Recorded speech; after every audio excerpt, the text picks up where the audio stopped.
Black Bears head coach Clinton Mylymok joining me right now. And coach, a tough weekend this weekend against Maine. Your thoughts over this past weekend? Yeah, I mean, 2 goals over the weekend. It's not going to cut it usually, and I thought our goalie was fantastic. Motu is always going to give us a chance, and it would have been nice to give him some run support. A lot of too many penalties. I thought both games on both sides like a lot of penalties, but as I told our guys, that we had power plays too. I think we held them off power plays on the second game, and well, like why can't we go score one? I mean, that's the difference for us. And then giving up a late one's a backbreaker, and it's just once again we got to learn from it, and then we'll see how they bounce back this weekend. Maine's a good team. There's no doubt. They're all very experienced, and they play heavy and tough, and it's some good things from our guys to learn how to get through it. But they got to also produce and find a way. You mentioned the penalty kill.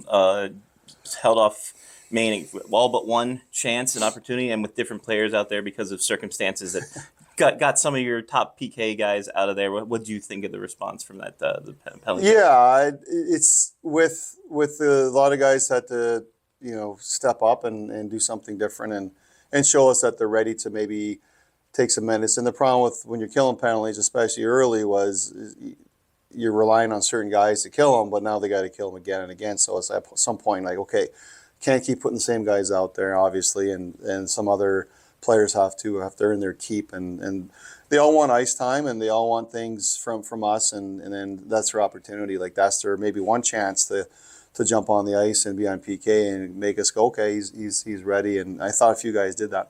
When you look at the emotion that happened this past weekend between your guys and Maine, what can you say to kind of maybe tamper the emotion a little bit, maybe get the guys, some of them on edge, try to stop them from going over the edge in some instances? Yeah, that's controlled aggression. We've talked about it for a while now. Is you have to play aggressive, you have to be intense, but it's controlled. You have to handle your emotions and not be reactionary either. And we review the penalties, and sure, some are iffy, and there could have been calls here and there, but in the end, like once the arm goes up, we have a job to do, and with the emotions of it, we want our guys to play hard and play with emotion, but then it's that fine balance of I got to use this emotion to get to where I need to go, but I got to control it once the whistle goes, or once there's a guy facing the wrong way on the boards. So am I able to stop my feet and not finish? We had a couple of those penalties where we cleaned guys up and the puck was gone, their backs turned. It's like, well, any league you're in is going to call that. So that's on us as coaches to get that figured out, and with the guidance of our leadership. But we need them to be disciplined too. You mentioned Benji Motu being one of the cornerstones, and he's been a workhorse this year. What makes him so special and be able to carry the load in which he's carried? Well, I can tell he's an athlete. Like, he played other sports for one. So we've talked about that. And I asked him, well, you definitely played other sports. A lot of kids are one sport athletes now, and it kind of sets some kids back in hockey alone because they're a bit behind, or maybe they don't get the same opportunities because they're not 24/7 in hockey. But I can tell he played a lot of sports, and I think it helps his game. He's very athletic. The one thing with the goalies we've had here over the years that you recognize right away is brains. Like he's really smart at knowing where I know he needs to go over here to score. So when you watch some of the saves he makes some really good athletic saves when he has to, but he also makes some saves look easy on really hard shots where you're on the bench going, holy crap. Like, not only did he get there, he made it look easy, but he's got that ability too to be athletic and make a save cross crease, and he's had to. Our PK was good, obviously, over the weekend, but in the end, it comes down to your goal. He made some really good saves. So we look at the numbers, like usually he's behind most of it, but he's just very focused, very athletic, and he's very smart. He's a hockey player, not just a goalie, and I think that's important. When you look at after this weekend and going into the week of practice and everything surrounding that, there's got to be a little bit layoff time. And I hear around the rink, ping pong table has been a hot topic of conversation down there.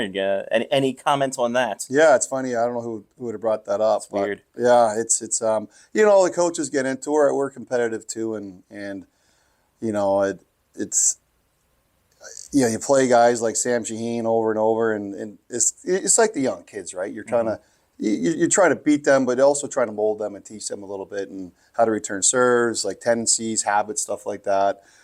Weaknesses of your opponent. So it's an ongoing process. Him and Will are both kind of a little slow, a little behind it at times, but they're they're a bit of a challenge for sometimes. Yeah. Yeah. Yeah. We're trying to get Russ and Jackson into the game a bit. So we'll see if they want to actually accept the challenge at some point. Well, it's up to them at this point right now. Totally up to them. Coming into this weekend, you're going up to New Hampshire on another road trip there. What's been the process this week in practices? What has been the message to go into this away weekend?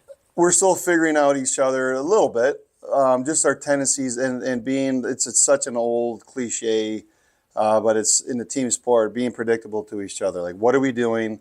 I don't care if other teams can watch our video and have an idea what we're trying to do. But in the end, like there's 5 moving parts. We have options in every scenario. We're trying to just show them through video and practice and how to be connected, how to work together, where the openings are. Obviously, we worry about ourselves, but we do a little bit of course, pre-scouting with the other opponents, running stunts that whatever their forecheck is or neutral zone, we practice against that. And also just, it's always a mindset of our power play. Like we want our power play to be good and be more connected. And same thing, we're trying to teach them, okay, if you didn't see it, that's fine, or you didn't make that play, but did you know it was there? So we're trying to show them things that are there as well. But also, once again, just being connected and being available for each other in any given situation and having that chemistry, and that does take a bit of time. But we've got some guys that can definitely make some plays, and communication is something we work on a lot too, how to talk. It's important. Head coach Clinton Mylymok.